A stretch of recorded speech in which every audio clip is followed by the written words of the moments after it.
Assalamualaikum warahmatullahi wabarakatuh. Shalom, Om Swastiastu, Namo Buddhaya, Salam Kebajikan.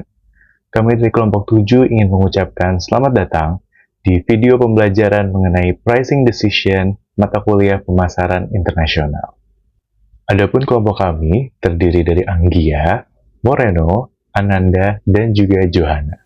Yang pertama, saya akan menjelaskan tentang basic pricing concept. Jadi apa itu basic pricing concept? Yaitu adalah suatu proses, suatu bisnis dalam menetapkan harga untuk menjual produk atau jasa yang mereka miliki. Faktor-faktor yang perlu diperhatikan dalam basic pricing concept ini ada harga yang lebih rendah dari pesaingnya, pelanggan, persaingan antar perusahaan, konsistensi penetapan harga, dan pertimbangan internal perusahaan.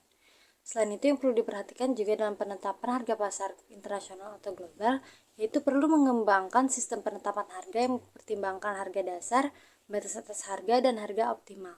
Dan juga sistem dan penetapan harga harus konsisten dengan peluang dan kendala global lainnya, sehingga penetapan harga dapat sesuai dengan yang ada di pasar internasional. Materi yang pertama adalah market skimming. Market skimming sendiri adalah suatu strategi penetapan harga tinggi pada produk yang ingin dijual oleh suatu perusahaan. Market skimming ini adalah strategi yang digunakan oleh perusahaan untuk mempositioning produk-produknya sebagai barang premium. Nah, perusahaan menargetkan pelanggan yang tidak sensitif dengan harga sebagai pelanggannya. Nah, maka dari itu, produk-produknya sendiri harus memiliki high value yang dapat dilihat dari keunikan atau pembeda dengan produk-produk yang lain. Tidak hanya untuk barang premium saja teman-teman, tetapi market sweeping juga dapat dilakukan ketika ingin meluncurkan produk baru dengan syarat bahwa produk tersebut memiliki kapasitas produksi yang terbatas dan juga persaingannya masih rendah. Oke, baik teman-teman, selanjutnya kita masuk ke pembahasan penetration pricing and non-financial objectives. Jadi apa sih penetration pricing itu?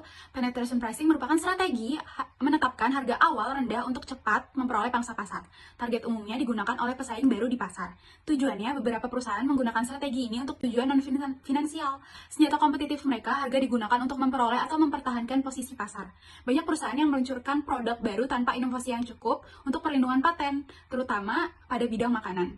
Rekomendasi untuk mereka, penetapan harga penetrasi disarankan untuk mencapai saturasi pasar sebelum produk ditiru pesaing. Selanjutnya, dari penetration pricing and non-financial objectives ini mempunyai pro dan kontra. Pertama, pro-nya adopsi dan penyebaran cepat. Yang kedua, dominasi pasar. Yang ketiga, ada ekonomi skala. Yang keempat, ada peningkatan goodwill. Dan yang terakhir, ada putaran inventaris yang tinggi. Kontranya, yang pertama itu ada harapan harga. Yang kedua, ada loyalitas pelanggan rendah. Yang ketiga, ada merusak citra merek. Yang keempat, ada perang harga. Yang kelima, yang terakhir, strategi jangka panjang tidak efisien. Baik, sekarang kita akan masuk ke materi companion products, yaitu strategi captive pricing, atau sering juga disebut sebagai razor and blades pricing. Adalah strategi yang melibatkan penjualan produk atau layanan dasar dengan harga rendah, sementara mengenakan harga yang lebih tinggi untuk barang-barang pelengkap atau esensial yang diperlukan untuk menggunakan atau meningkatkan produk atau layanan utama. Dengan cara ini, penjual dapat menarik pelanggan dengan harga awal yang rendah dan kemudian menghasilkan lebih banyak pendapatan dari pembelian berikutnya. Strategi ini sering digunakan oleh perusahaan yang memiliki loyalitas merek yang kuat atau posisi pasar yang dominan.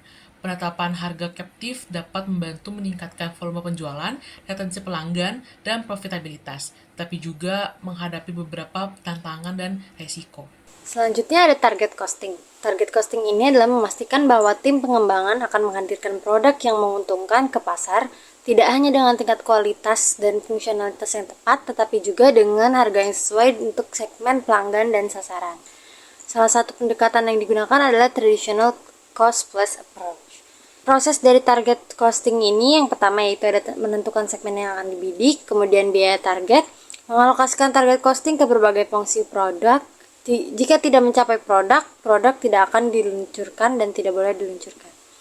Desain engineering penetapan harga ke supplier dan berbagai bagian rantai pasokan melakukan konsultasi agar dapat mencapai target yang sesuai dengan target costing. Selanjutnya ada cost plus pricing dan export price escalation. Nah, cost plus pricing ini dapat diartikan sebagai proses penetapan harga jual suatu produk melalui kalkulasi terhadap biaya produksi per unit, laba yang diinginkan, hingga penetapan harga jual final.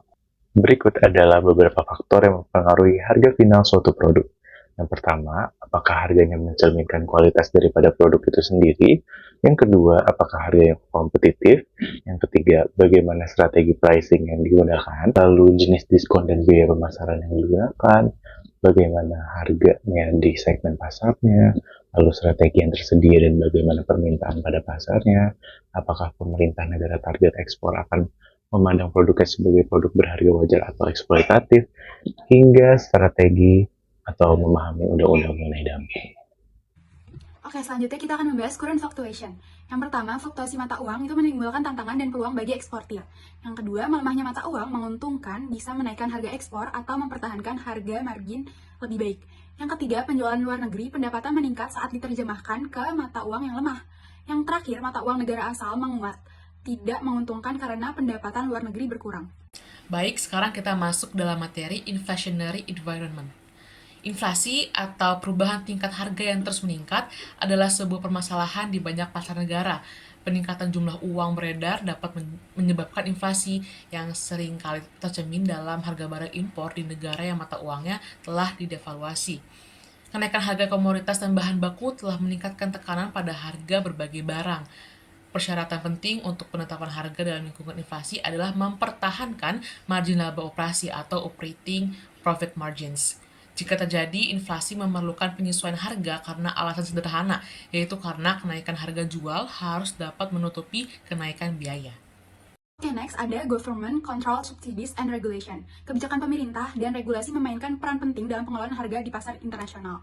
Faktor-faktor seperti regulasi terkait dumping dan tindakan pemerintah dapat membatasi kemampuan perusahaan yang menyesuaikan harga, serta menempatkan tekanan pada margin keuntungan. Di beberapa kasus, tindakan pemerintah bahkan dapat mengancam profitabilitas operasi anak perusahaan. Selanjutnya saya akan masuk pada studi kasus. Kami membahas studi kasus pada perusahaan Sony Group Corporation, yaitu strategi penetapan harga yang dilakukan oleh perusahaan Sony.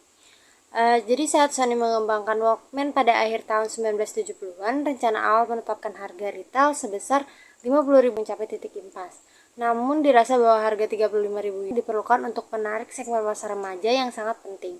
Setelah tim rekayasa setuju bahwa mereka dapat memangkas biaya untuk mencapai volume titik impas dengan harga 40.000, Ketua Akio Morita mendorong mereka lebih jauh dan bersikeras pada harga eceran sebesar 33.000 untuk memperingati ulang tahun ke-33 Sony.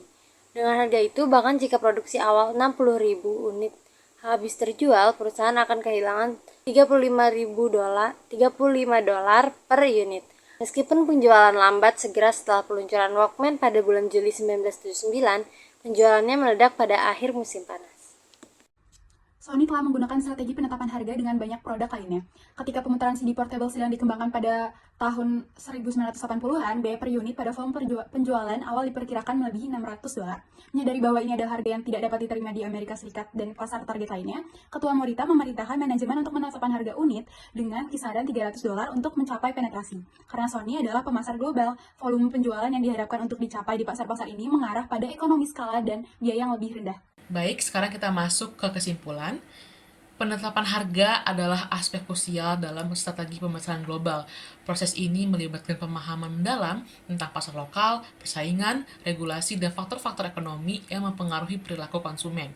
Dengan memperhatikan elemen-elemen ini, perusahaan dapat mengembangkan strategi harga yang tepat untuk memaksimalkan keuntungan dan memenangkan pangsa pasar internasional.